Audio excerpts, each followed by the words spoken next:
First ever factory outlet Mukunda jewelleries Kukatpally Khammam Kothapet Somajiguda Hanumakonda and Suchitra.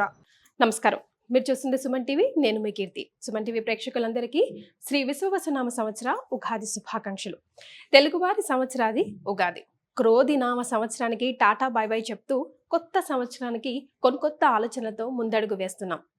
పోయిన సంవత్సరం ఎన్నో విషయాల్లో ఒక ముందడుగు వేసుంటాం, కొన్నిసార్లు వెనకడుగు కూడా వేసుంటాం.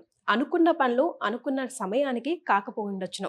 మరి అట్లీస్ట్ ఈ కొత్త సంవత్సరంలో మనందరికీ ద్వాదశ రాశుల వారందరికీ కూడా ఎలా ఉండబోతోంది, శ్రీ విశ్వవసు అంటే అర్థం ఏంటి, ద్వాదశ రాశుల వారికి ముఖ్యంగా మహిళలకి కూడా ఎలాంటి పరిహారాలు చేసుకుంటే బాగుంటుంది, సమయం అనుకూలించినప్పుడు ఇంకా సమయాన్ని మనకి మంచిగా తిరుగుబాటు చేసుకోవడానికి ఎలా ఉంటే బాగుంటుంది, ఇలాంటి విషయాలన్నీ మనకి తెలియజేయడానికి మనతో పాటు ప్రముఖ ఆస్ట్రాలజర్ బ్రహ్మశ్రీ నందిబట్ల శ్రీహరి శర్మ గురుగారు ఉన్నారు. నమస్తే గురుగారు. వాగర్థావివ సంపృక్తౌ వాగర్థ ప్రతిపత్తయే జగతః పితరౌ వందే పార్వతీ పరమేశ్వరౌ. సదాశివ సమారంభాం శంకరాచార్య మధ్యమాం అస్మదాచార్య పర్యంతం వందే గురు పరంపరాం. ఆదిత్యాయ చ సోమాయ మంగళాయ బుధాయ చ గురు శుక్ర శనిభ్యశ్చ రాహవే కేతవే నమః.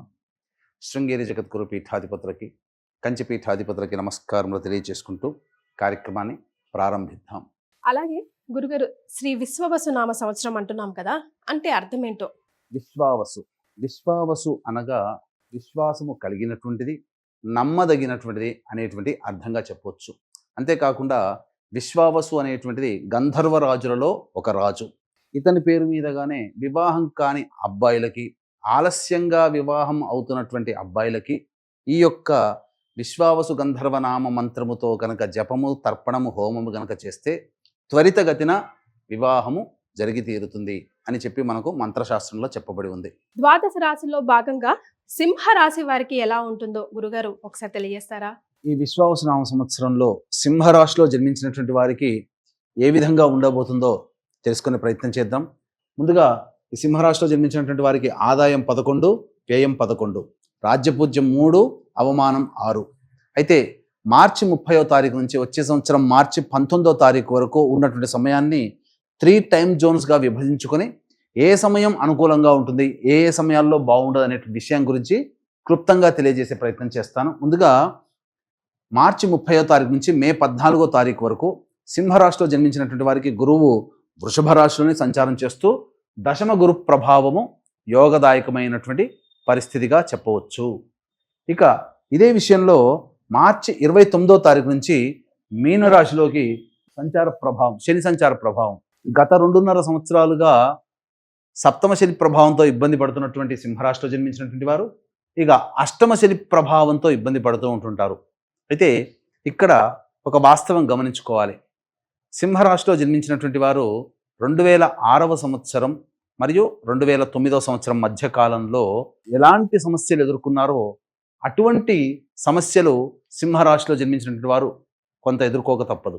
కాబట్టి ఒక 20 సంవత్సరాల క్రిందట ఎటువంటి స్థితి ఉంది ఒకసారి ఆలోచన చేసుకోండి.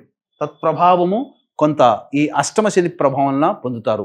అయితే చాలామంది అనుకునేటువంటిది ఏంటంటే ఈ అష్టమ శని ప్రభావము పూర్తిగా 2.5 సంవత్సరాలు ఉంటుందా అంటే టైం బీయింగ్ వరకు కొంతకాలం మాత్రమే ఉంటుంది.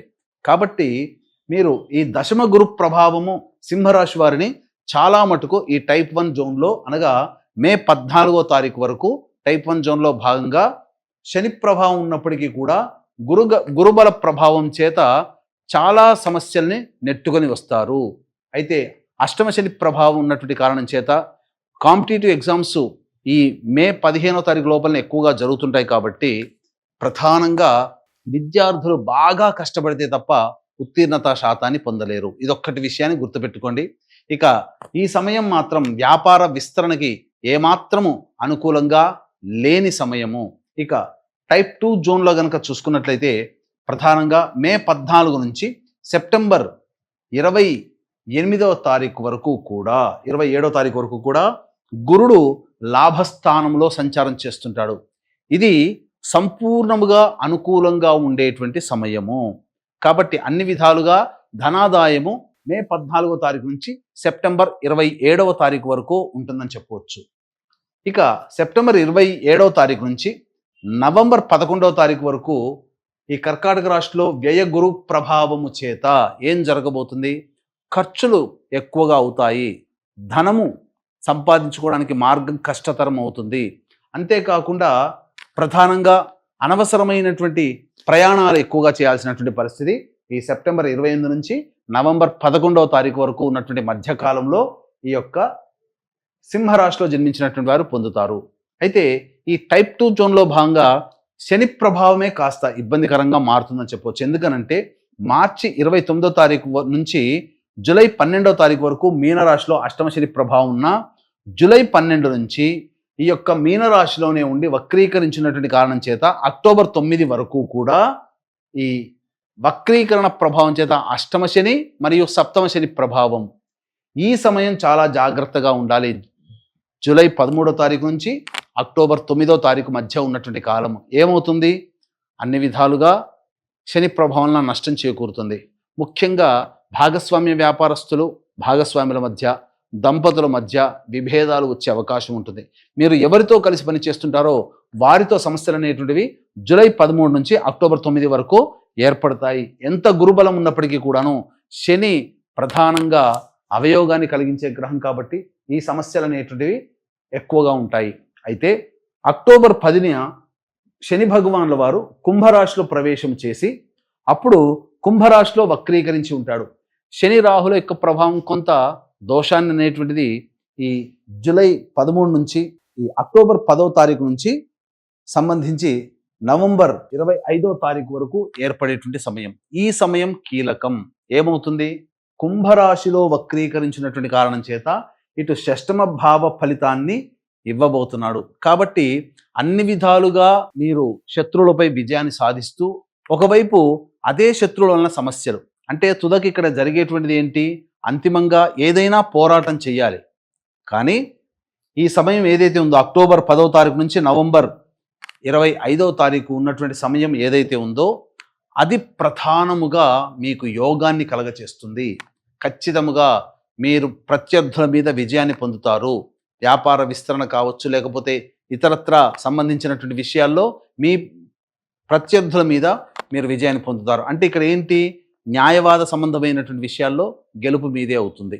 ఇది మాత్రం గుర్తుపెట్టుకోండి. ఇది చెప్పవచ్చు. ఇక టైప్ 3 జోన్లో భాగంగా నవంబర్ 12వ తారీఖు నుంచి డిసెంబర్ 26వ తారీఖు వరకు కూడా సింహరాశిలో జన్మించినటువంటి వారికి వ్యయ గురు ప్రభావం వక్రీకరించి లాభ వ్యయ స్థానానికి సంబంధించినటువంటి ఫలితాన్ని ఇస్తూ డిసెంబర్ 27వ తారీఖు నుంచి వచ్చే సంవత్సరం మార్చి 14వ తారీఖు వరకు కూడా మిథున రాశిలో సంచరిస్తూ వక్రీకరించినటువంటి కారణం చేత ఉద్యోగ వ్యాపార సంబంధమైనటువంటి విషయాల్లో మీదే పైచేయి ఉంటుంది. ధనాదాయము డిసెంబర్ 27 నుంచి వచ్చే సంవత్సరం మార్చి వరకు ధనాదాయం చాలా చక్కగా ఉంటుంది. అన్ని విధాలుగా దైవానుగ్రహం సంపూర్ణంగా యోగిస్తుందని చెప్పవచ్చు. ఇక ఇదే విధానంగా నవంబర్ 26వ తారీఖు రోజున సంబంధించి చూసుకుంటే కుంభరాశిలోనే వక్రీకరించినటువంటి శని భగవానుడు వక్రత్యాగం చేస్తూ జనవరి 9 వరకు ఉంటారు. కాబట్టి ఈ సమయం చాలా కీలకమైనటువంటిది. నవంబర్ 26 నుంచి జనవరి 9 వరకు కూడా ప్రధానంగా సప్తమ శని ప్రభావము చేత కింది స్థాయి వాళ్ళ యొక్క సహాయ సహకారాలు మీకు అందడం, శని బలం పెరుగుతూ ఉండడం, ఈ కారణం చేత ఇటు గురుబలము ఇటు శని బలం పెరుగుతున్నటువంటి కారణం చేత యోగాన్ని పొందేటువంటి అవకాశం ఎక్కువగా ఉంటుంది. యోగము అవయోగం అంటే ఏమీ లేదని. యోగం అంటే కాలం కలిసి వస్తుంది, అవయోగం అంటే కాలం కలిసి రాదు. ఏ వృత్తి ఉద్యోగ వ్యాపారాలు ఉన్నా, ఏ సమస్యలతో ఏ సంబంధించినటువంటి పరిస్థితుల్లో ఉన్నా అని గమనించాలి. ఇక జనవరి 10 నుంచి మీనరాశిలోనే అష్టమ శని ప్రభావం అనేటువంటిది జనవరి 10వ తారీఖు నుంచి వచ్చే సంవత్సరం వరకు ఉంటుంది. కాబట్టి అష్టమ శని ప్రభావం అనేటువంటిది కొంతకాలం మాత్రమే ఈ యొక్క సింహరాశిలో జన్మించినటువంటి వారికి ఉంటుందని చెప్పవచ్చు. ముఖ్యంగా శని బలం లేని కారణం చేత విద్యార్థులు చాలా కష్టపడితే కానీ ఫలితాలు పొందనటువంటి పరిస్థితి. కాబట్టి చెడు సహవాసాలు లేకుండా కష్టపడే ప్రయత్నం చేయండి. విద్యార్థులు చాలా మంచి స్థితికి చేరుకుంటారు. అయితే ఈ యొక్క సింహరాశిలో జన్మించినటువంటి రాజకీయ రంగ ప్రముఖులకి చాలా మటుకు కష్టములు తప్పవు. అంటే ఏంటి? ధనము మంచినీళ్ళగా ఖర్చు అవుతుంది, అంతేకాకుండా ప్రయోజనము లేని ఖర్చులు అవుతాయి. తద్వారా సంపాదించుకున్నంత నష్టపోతారు. కాబట్టి ఎక్కడ తగ్గాలో అక్కడ తగ్గి ఉండండి. అనవసరంగా గొప్పలకి పోయి డబ్బుల్ని ఖర్చు పెడితే రాజకీయ నాయకులకి మిగిలింది ఏమీ ఉండదు. ఈ యొక్క సంబంధించినటువంటి సింహరాశిలో జన్మించినటువంటి సినీ కళారంగంలో ఉన్నటువంటి వాళ్ళకి అన్ని అవకాశాలు దగ్గర దాకా వచ్చి వెనక్కి వెళ్ళిపోతాయి. ఇక మీ సొంతం అవుతుందన్న ప్రాజెక్టు వేరే వాళ్ళకి వెళ్ళిపోతుంది, చేజారిపోతుంది. కాబట్టి దైవానుగ్రహం తప్పనిసరి. దైవానుగ్రహంతోనే సినీ కళారంగంలో ఉన్నటువంటి వాళ్ళందరూ కూడా పైకి ఎదుగుతారు అనేటువంటి విషయాన్ని గుర్తుపెట్టుకోవాలి. ఇక రైతులకైతే ద్వితీయార్థం అనగా రెండవ పంటనే చాలా మేలు చేస్తుంది. ఇక మిగిలినటువంటి అన్ని సంబంధమైనటువంటి వృత్తి ఉద్యోగ వ్యాపారాల్లో ఉన్నటువంటి వాళ్ళకి మాత్రం చాలా గడ్డు కాలం అనే చెప్పవచ్చు. అన్నిటికంటే ప్రధానముగా ఈ సంబంధించినటువంటి ప్రైవేట్ రంగంలో కానీ ప్రభుత్వ రంగంలో పనిచేస్తున్నటువంటి ఉద్యోగస్తులు ఎవరైతే ఉంటారో వాళ్ళకి ఇష్టం లేని చోట బదిలీలు అయ్యేటువంటి అవకాశము గోచరమవుతుంది. కాబట్టి జాగ్రత్తలు పాటించండి. ఇక రైట్. మరి సింహ రాశిలో జన్మించిన మహిళలకి ముఖ్యంగా ఎలా ఉండబోతుంది శ్రీ విశ్వవసనామ సంవత్సరం? ఈ యొక్క సింహరాశిలో జన్మించినటువంటి మహిళలకి ఏమాత్రం కూడా కాలం కలిసి రాదు. ఇటు గురుబలము శనిబలం తక్కువగా ఉండడం, అంతేకాకుండా దంపతుల మధ్య విభేదాలు వచ్చే అవకాశము గోచరమవుతుంది. కాబట్టి శని కుంభరాశిలో సంచారం చేస్తున్నటువంటి సమయం ఎప్పుడు? ఈ యొక్క జూలై 13వ తారీఖు నుంచి నవంబర్ 26వ తారీఖు మధ్య ఉన్నటువంటి కాలం మాత్రం అనుకూలంగా ఉండదు. దంపతుల మధ్య, భాగస్వామ్య వ్యాపారస్తుల మధ్య విభేదాలు వచ్చే అవకాశం ఉంటుంది. అది తీవ్ర స్థాయిలో ఉండే అవకాశం ఉంది. కాబట్టి తగ్గి ఉండే ప్రయత్నం చేయండి. మీరు ఎంత గొప్పగా మీరు అనుకున్న ఎదుటి వాళ్ళు మిమ్మల్ని గొప్పగా చూసుకోరు. అంటే ఏంటి? మీకు మీరే అనుకుంటారు తప్ప ఎదుటి వాళ్ళకి గౌరవం అనేటువంటిది దక్కదు.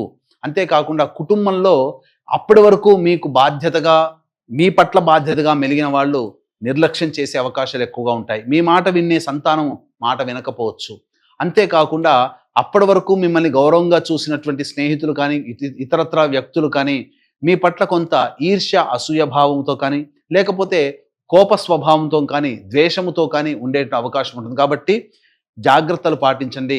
ఏది ఏమైనప్పటికీ కూడాను అంతా మన మంచిగా అనేటువంటి విషయాన్ని గమనిస్తూ అదే విధంగా ఆలోచన చేసుకుంటూ మీరు కాలాన్ని వెళ్లబిచ్చుకునే ప్రయత్నం చేయండి తప్ప మీరు కోపోద్రిక్తులు అయ్యేటువంటి అవకాశము తక్కువగా ఉండే ప్రయత్నం చేయండి. ఎందుకనంటే మీ కోపమే మీకు శత్రువుగా మారుతుంది. ఇక సంతానం కోసం ఎదురు చూసేటువంటి వాళ్ళకు కాలం కలిసి వచ్చేంత వరకు ఆగడం మంచిది. సంతాన నష్టం గోచరం అవుతుందని చెప్పొచ్చు. ముఖ్యంగా అనారోగ్య సమస్యలు అంటే ఏంటి? ప్రధానంగా సర్వికల్ ప్రాబ్లమ్స్ ఈ యొక్క సింహరాశిలో జన్మించినటువంటి మహిళలకు ఏర్పడబోతున్నాయి. కాబట్టి జాగ్రత్తలు పాటించండి.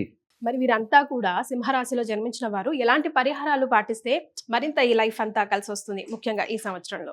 ఇక ఈ సింహరాశిలో జన్మించినటువంటి స్త్రీ పురుషులందరూ కూడా ప్రధానంగా దైవానుగ్రహము తక్కువగా ఉంది. అలాగే శని రాహు కేతుల యొక్క ప్రభావం కూడా అధికంగా ఉన్నటువంటి కారణం చేత అవకాశం కుదిరినప్పుడల్లా నవగ్రహ శాంతి చేయించుకోవడం చాలా మంచిది. అంతేకాకుండా మీ సమస్య పరిష్కారం కావాలనేటువంటి ఉద్దేశంతో ప్రతి గురు శనివారాలు నవగ్రహాల చుట్టూ శివాయ నమః అంటూ 27 ప్రదక్షిణలు చేసి అభిషేకము, ఈశ్వరుడికి అభిషేకం జరిపించుకోండి. వీలైనప్పుడల్లా ఎప్పుడైనా బయటికి వెళ్ళినప్పుడు, ప్రధానంగా బయటికి వెళ్ళినప్పుడు పెద్దల ఆశీర్వచనం తీసుకునే ప్రయత్నం చేయండి. తప్పకుండా మీరు విజయాన్ని పొందుతారు. అంతేకాకుండా ఈ యొక్క సింహరాశిలో జన్మించినటువంటి వారికి మీ యొక్క సంకల్పం ఈ సంవత్సరం నెరవేరాలి. అలాగే మీరు సమస్యలు ఎదుర్కొన్నప్పుడు దగ్గరలోని మీ యొక్క జాతకాన్ని దగ్గరలోని పండితులకు చూపించినప్పుడు అటువంటి పండితులు ఎటువంటి పరిహారాలు చేసుకోమని చెబుతారో అటువంటి పరిహారాలన్నీ కూడా సకల దోష నివారణ పూజలు హోమాలలో భాగంగా ప్రతి నెల ఒక్కొక్క క్షేత్రంలో చేయించడం జరుగుతుంది. దాదాపుగా 18-20 రకాల హోమాదులు.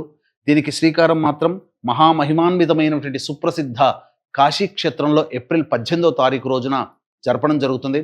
అవకాశం ఉన్నటువంటి వాళ్ళు ఇట్టి సంకల్ప సిద్ధి సర్వదోష నివారణ పూజల హోమాలలో మీ కుటుంబ సభ్యుల గోతనామాలతో మీరు సభ్యులుగా నమోదు చేసుకోవచ్చు. అవకాశం ఉన్న వాళ్ళు కార్యక్రమం తదనంతరం కాంటాక్ట్ చేసి వివరాలు తెలుసుకోండి. గురుగారు, మరి ఆరోగ్యపరంగా కూడా వీరికి ఎలా ఉంటుందో ఒక్కసారి తెలియజేయండి. ఇక ఈ సింహరాశిలో జన్మించినటువంటి వారికి కొన్ని సమయాలు అనుకూలంగా ఉండవు. అనగా వాహన ప్రమాదాలు కానీ, ఆరోగ్యం పట్ల శ్రద్ధ వహించడం కానీ, లేదా ఇతరత్ర ధనపరంగా, కుటుంబపరంగా, ఉద్యోగపరంగా కొన్ని సమయాలు అనుకూలంగా ఉండవు. కాబట్టి ఏ సమయంలో అనేటువంటివి మనం తెలుసుకుందాం. అక్టోబర్ 26వ తారీఖు నుంచి డిసెంబర్ 5వ తారీఖు, వచ్చే సంవత్సరం ఫిబ్రవరి 23వ తారీఖు నుంచి మార్చి 19వ తారీఖు వరకు, ఈ సంవత్సరం జూలై 27వ తారీఖు నుంచి సెప్టెంబర్ 11వ తారీఖు వరకు జాగ్రత్తలు పాటించండి. ధన నష్టము, కుటుంబ సభ్యులతో విభేదాలు, వాహన ప్రమాదాలు చోటు చేసుకోవడం, లేదా ఆరోగ్యపరంగా ఆపరేషన్స్ చేసుకోవాల్సినటువంటి పరిస్థితి ఏర్పడుతుందని చెప్పవచ్చు. రైట్. సో ఉద్యోగం చేసే వాళ్ళకి కొత్త ఉద్యోగం లో చేరాలనుకునే వారికి, లేదంటే వ్యాపారాలు విస్తరించాలనుకున్న వాళ్ళకి, వ్యాపారాలు కొత్తగా మొదలు పెట్టాలి అనుకున్న వారికి మరి ఈ సంవత్సరంలో ఏ సమయం అనుకూలంగా ఉంటుంది? ఒకసారి తెలియజేస్తారా గురుగారు? ఇక ఈ యొక్క సింహరాశిలో జన్మించినటువంటి నిరుద్యోగస్తులు ఎప్పుడు ఉద్యోగము, అలాగే ఆల్రెడీ ఉద్యోగం చేస్తున్నటువంటి వాళ్ళు వేరే సంస్థలో ఉద్యోగ ప్రయత్నము, అలాగే వృత్తి వ్యాపార విస్తరణ, నూతన వ్యాపారం చేయాల్సినటువంటి సందర్భాల్లో ఏ సమయంలో అనుకూలంగా ఉంటాయో తెలియచేసుకుందాం. ఈ సంవత్సరం అక్టోబర్ 17 నుంచి నవంబర్ 15 మధ్యకాలము, వచ్చే సంవత్సరం జనవరి 14వ తారీఖు నుంచి ఫిబ్రవరి వచ్చే సంవత్సరం 13వ తారీఖు వరకు, ఈ సంవత్సరం మే 14 నుంచి జూలై 15వ తారీఖు వరకు సంపూర్ణంగా ఉద్యోగస్తులకి, వ్యాపారస్తులకి, వృత్తిలో ఉన్నటువంటి వాళ్ళకి అనుకూలమైనటువంటి కాలంగా చెప్పొచ్చు. ఏది ఏమైనా ఏ తర్వాత చెప్పొచ్చేది ఏమిటంటే, ఈ సింహరాశిలో జన్మించినటువంటి పురుషులకి, మహిళలకి వివాహం కావడం చాలా కష్టంతో కూడుకున్నటువంటిది కాబట్టి దైవానుగ్రహం పొందే ప్రయత్నం చేయండి.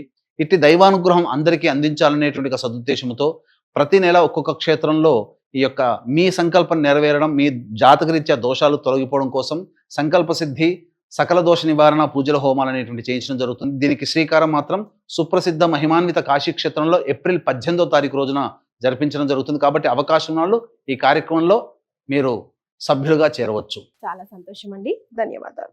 సర్వం శ్రీ ఉమామహేశ్వర పరబ్రహ్మార్పణమస్తు.